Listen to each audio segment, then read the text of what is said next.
Welcome to the 387th Imagine program, Imagine Buffalo program, and another great virtual Imagine lecture hosted by our wonderful downtown Buffalo and Erie County Public Library. Thank you so much for joining us today.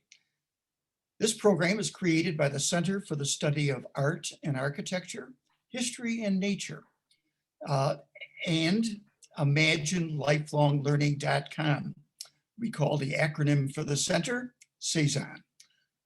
We're going to start with our speaker shortly, but first, a little housekeeping. Everyone watching will be muted during our speaker's presentation, which will last about 15 to 20 minutes.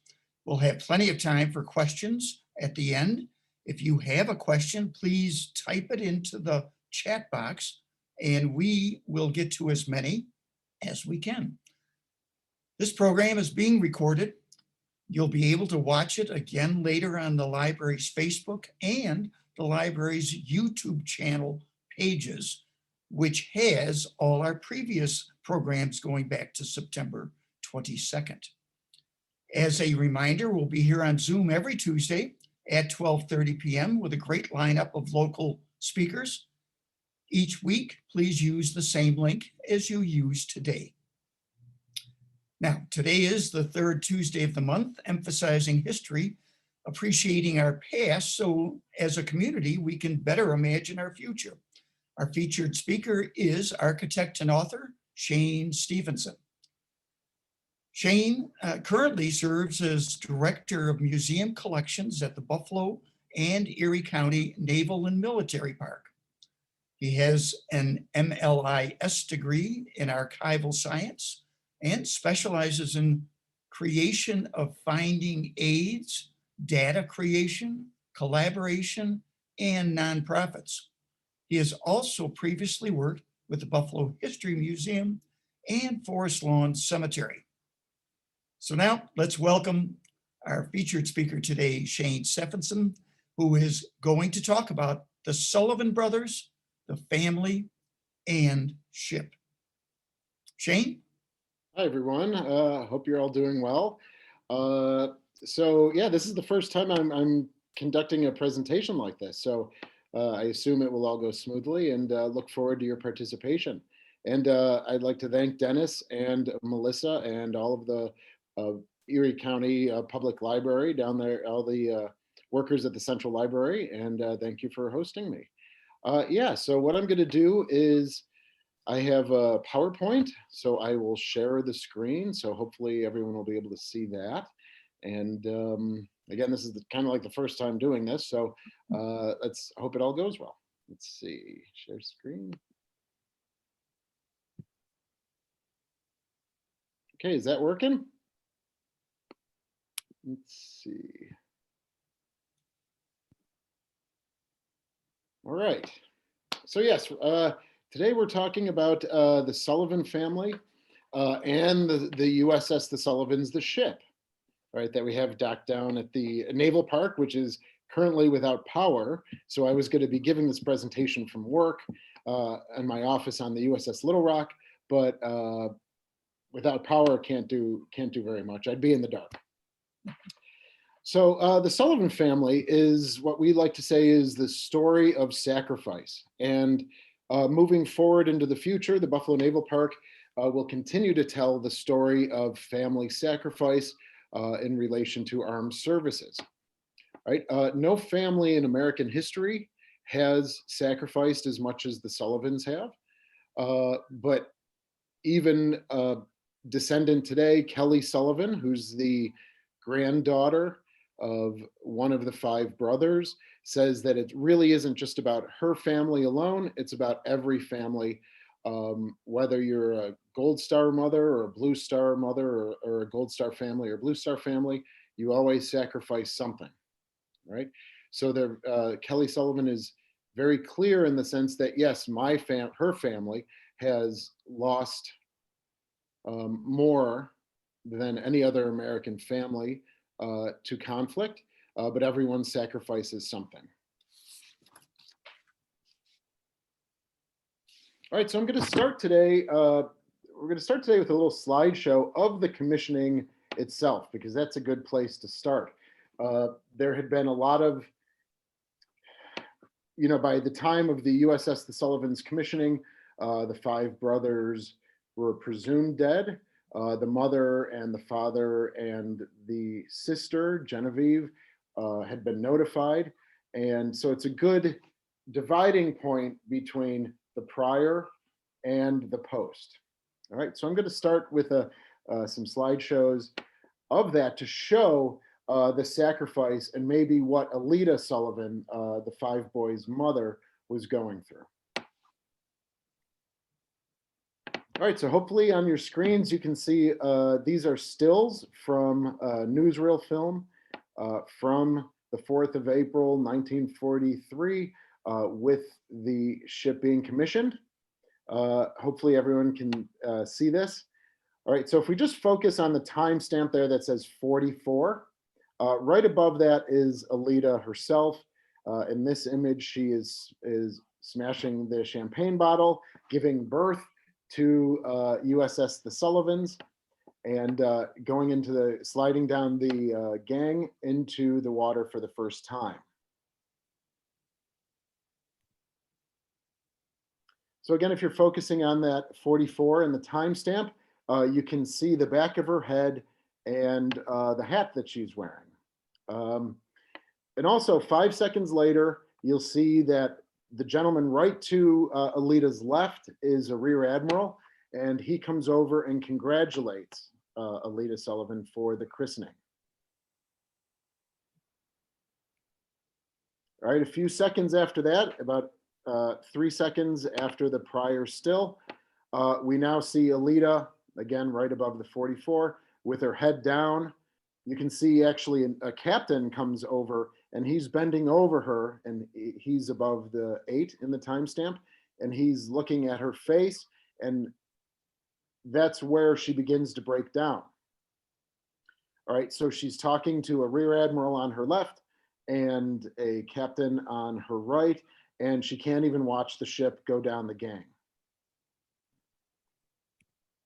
And now she's fully in the arms of the rear admiral, burying her head in his chest with her arm, and above the G there in the timestamp, you could see her arm around his back.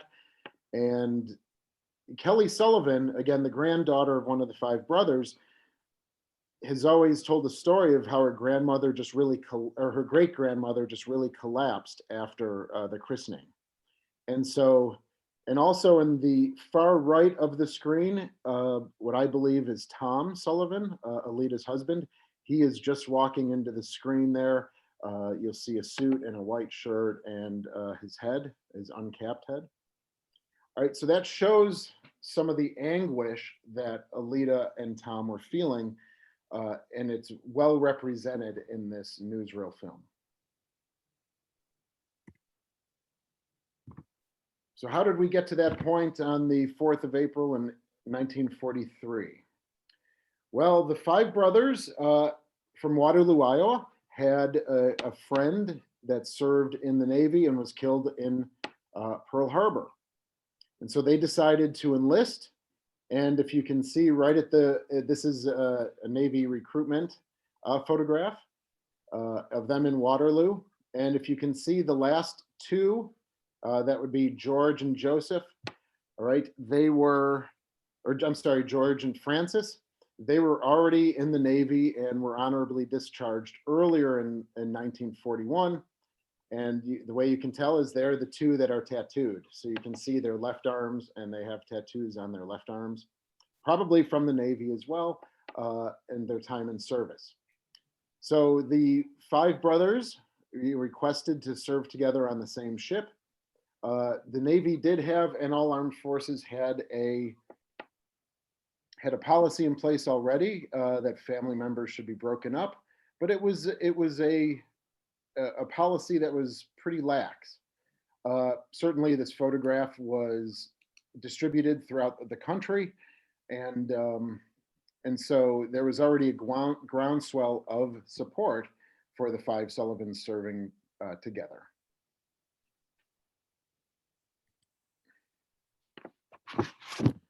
So all five were attached to the USS Juno, which was a light cruiser. You can see the hull number CL52.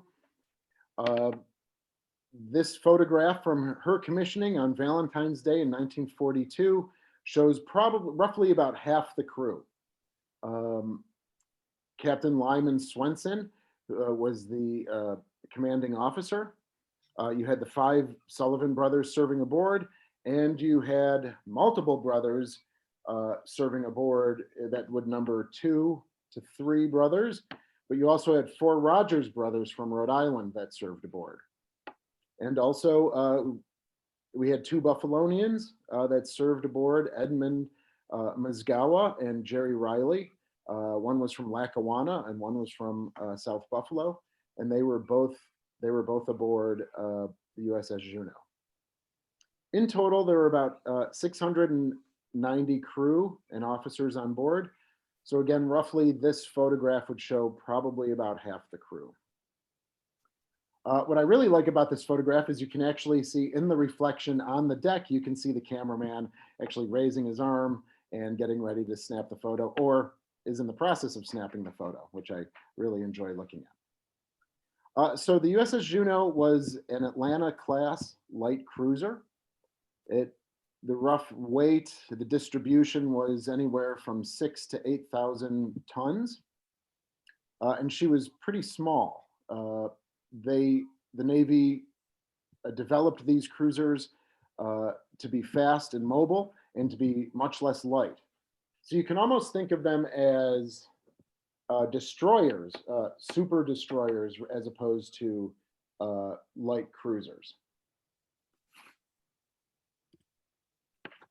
All right, in our collections, happy to say that we have 2 letters from Captain Swenson to his 2 children.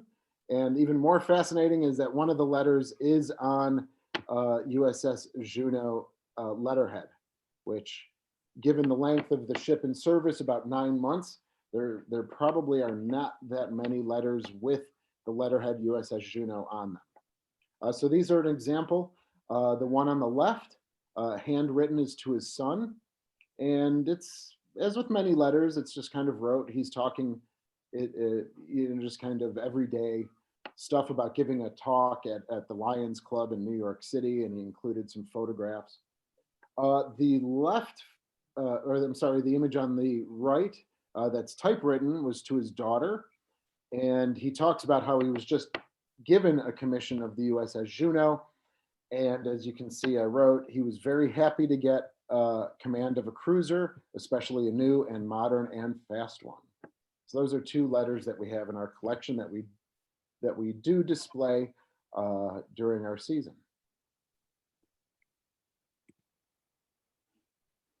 A little bit about the battle. I know we're kind of short on time, but so basically what we had was, very early on in the war, there were all these new technologies that were developed, radar, sonar, but commanding officers, executive officers didn't really know how to take advantage of those. So the early battles, the early naval battles, were just kind of slugfests. So they didn't really take advantage of the radar and sonar capabilities. And that's really evident in this first naval battle of Guadalcanal. Japan, we had taken over Guadalcanal, and Japan, this was their first thrust into trying to recapture the island. So they brought capital ships along with transports to actually land on the island and overtake our Marines in Henderson Field. So throughout the battle, the USS Juno was torpedoed once, and during her steaming away with the USS San Francisco and the UNS and another few vessels, she was torpedoed again in the same, relatively in the same area. So that was a catastrophic explosion. Eyewitnesses on other ships talk about the turrets exploding over their ships and into the water. And the USS Atlanta, which was the lead ship in this class, was also sunk during this battle. And it prompted the Navy to discontinue this class in heavy engagements and to be more of an anti-aircraft cruiser protecting the fleet for the rest of the war.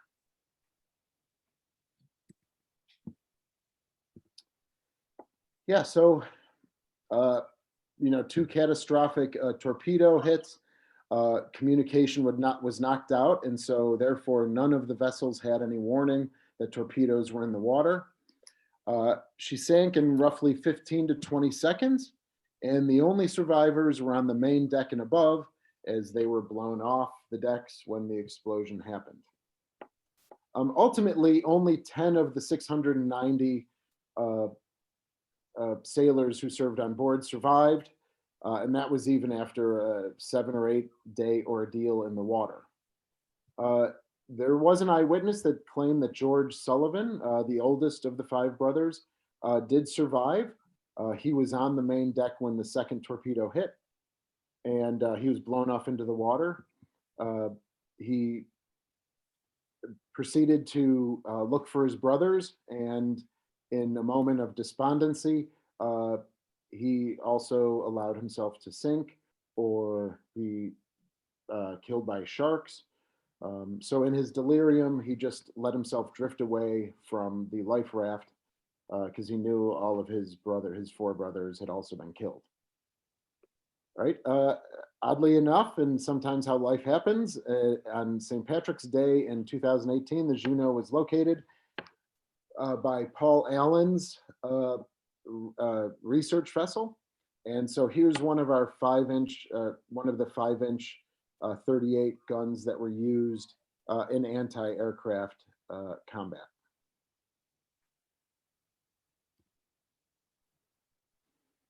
All right, so very quickly, there was rumors that spread around Waterloo from other people that were engaged in the battle that the Juno was sunk.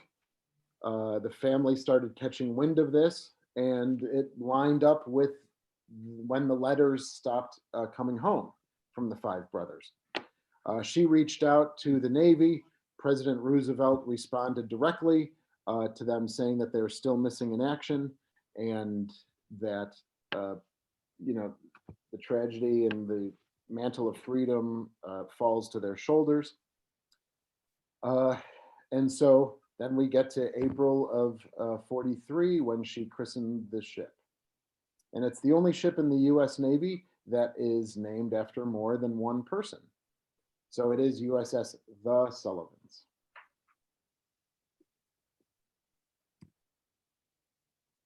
All right, after the commissioning, Alita began a tour, all right, doing a Goodwill Tour. All told, she visited 65 cities and spoke to about 1 million workers at 200 plants around the country. She also participated in USO events. And as you can see in the top picture, she's working in a kitchen. All right, so she really felt that this was a way of giving back, promoting the war effort, and she was happy to do it, and it kept her mind off of the tragedy of losing her 5 sons.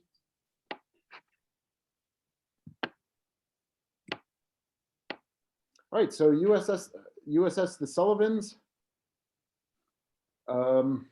She launched in 43, commissioned. You'll see that she was decommissioned for a little bit.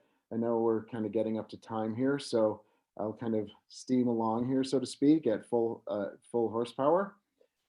She eventually arrived in Buffalo in the 4th of July in 77, and we opened her to the public in 79.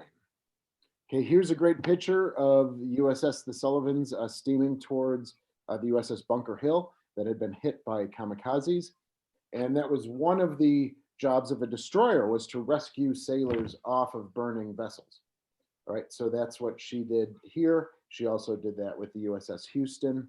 So all told, oh, here's another image during World War II. The shamrock on the forward stack is pretty clear here. All right, so they're one of a few vessels that were able to actually have like paint on emblems and things like that on their ship. All right, her World War II record. I've read through the whole war diary from start to finish. she had shot down or assisted in shooting down about 12.5 Japanese planes. She bombed about 8 planes that were on tarmacs and runways. She rescued 12 American pilots that had to ditch in the water. She rescued 287 sailors, and she did bury 3 of the sailors at sea.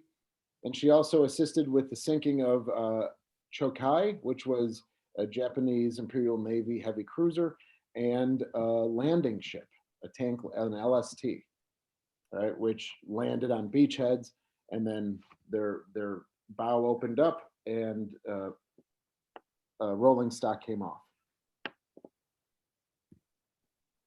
All right, her post-World War II record is she spent 5 months. You'll see the dates there, participating in the Korean War and the Korean conflict, targeting bridges and rail yards.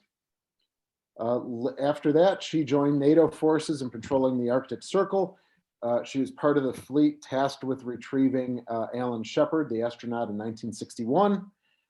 Participated with the blockade of the Cuban Missile Crisis in 1962, and was part of the fleet tasked to searching for the USS Thresher, one of the early, if not the earliest, nuclear submarine that sank with all hands lost in 1963. All right, kind of continuing on here. Again, arrived in 77, became a National Historic Landmark in 1986. She's currently one of 3 Fletcher-class destroyers remaining in America. And there were a total of 175 Fletcher-class destroyers built, and 3 are remaining in America here. And she is toured by about 60,000 visitors every year except for this year, but from all 50 states and over 100 countries.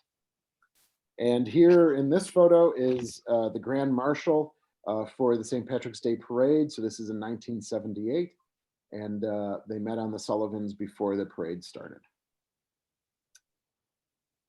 All right, we're also happy to report that we recently bid on and won 1945 USS the Sullivans Flag that flew aboard during World War II.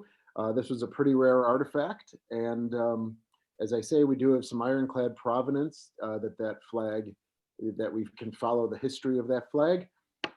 This coming year, we plan on having a hoisting ceremony, and then I plan on working to conserve, preserve, and display the flag. So there's a photo of the flag that we received earlier this year. All right, so what does the future hold? Well, the future for the Sullivans, as of right now, is pretty tenuous. Because she was built fast, without a lot of armor, most of the hull line underneath the waterline is less than ½ an inch thick. And more than likely, it is between 2/10 and 3/10 of an inch thick. So we're beginning an endowment to help preserve the ship, and we've done studies, and we've located a product that could be, for lack of a better phrase, smeared onto the hull under the waterline without dry docking, and but that's at a serious cost to us. Also, we have an all hands on deck campaign, and really, as with many culturals, our budget or our revenue that we brought in is only about 14% of what we normally would see in an average year. So there's some struggles that we have along with other culturals, and these are areas that you can support us with. So you can visit our website at buffalonavalpark.org/donate, and that will get you right to our donation page, and you can help us preserve these artifacts that are like floating, they're like floating historic homes, right? So, and I believe that is my PowerPoint. So let's see if we can get out of here.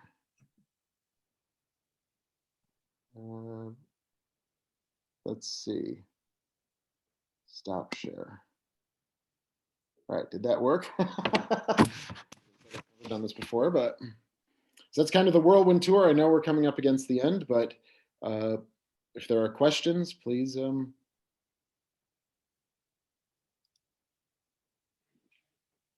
Melissa, do we have any questions from our audience?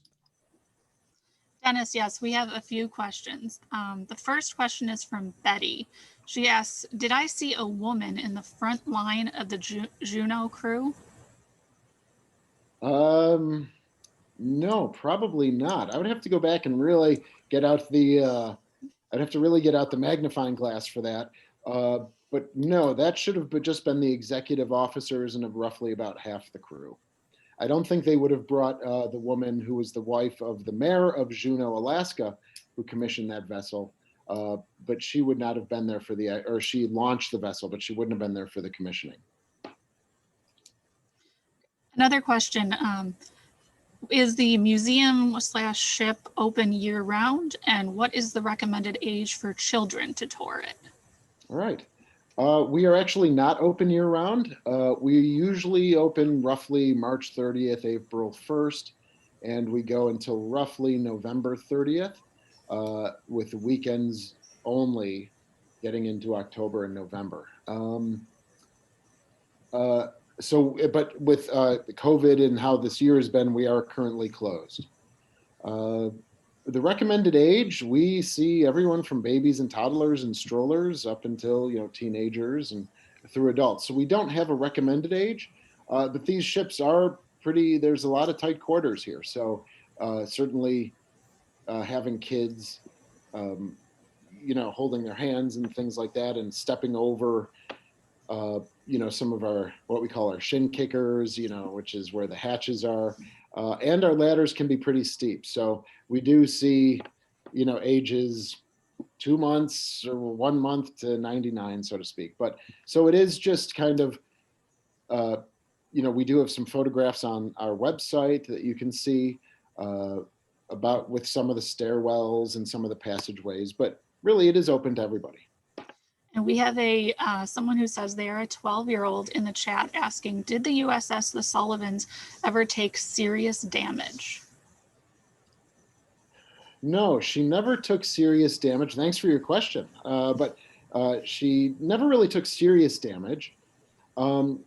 It's interesting that most of the damage that she received was during peacetime.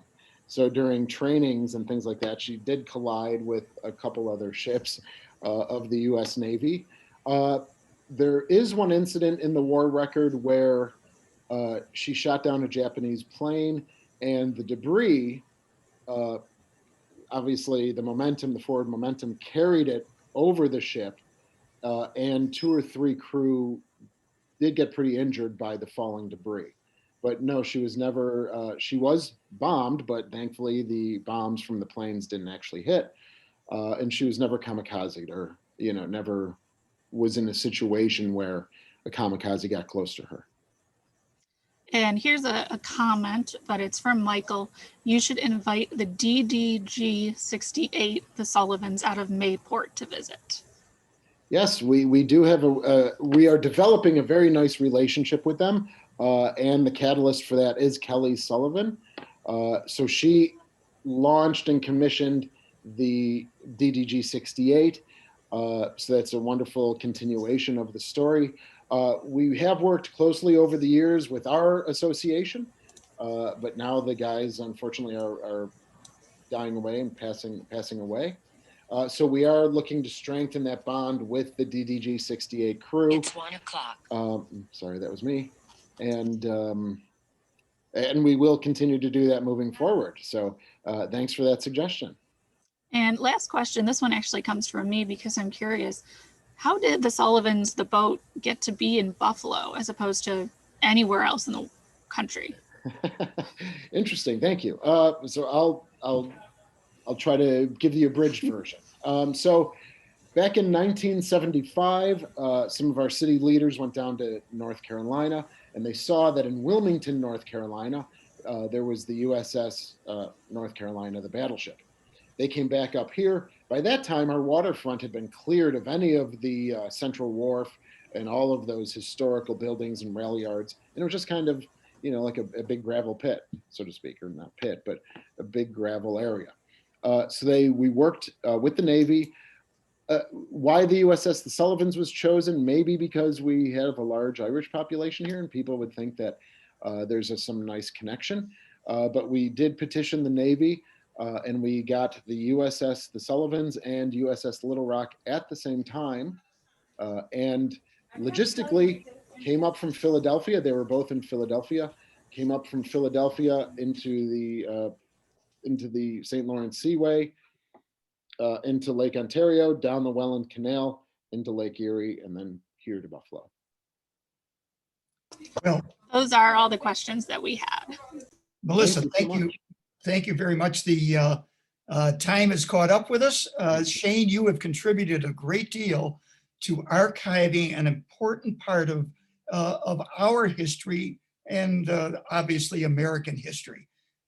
This is the work, I would argue, of many volunteers that brought the ship back, have maintained it when it was tough going in the 70s and 80s and 90s and the past couple of decades, but it's turned into one of America's great naval parks, the largest, I believe, inland, taking away the two coasts in America. So thank you, Shane, Thank you very much, Dennis. for doing that.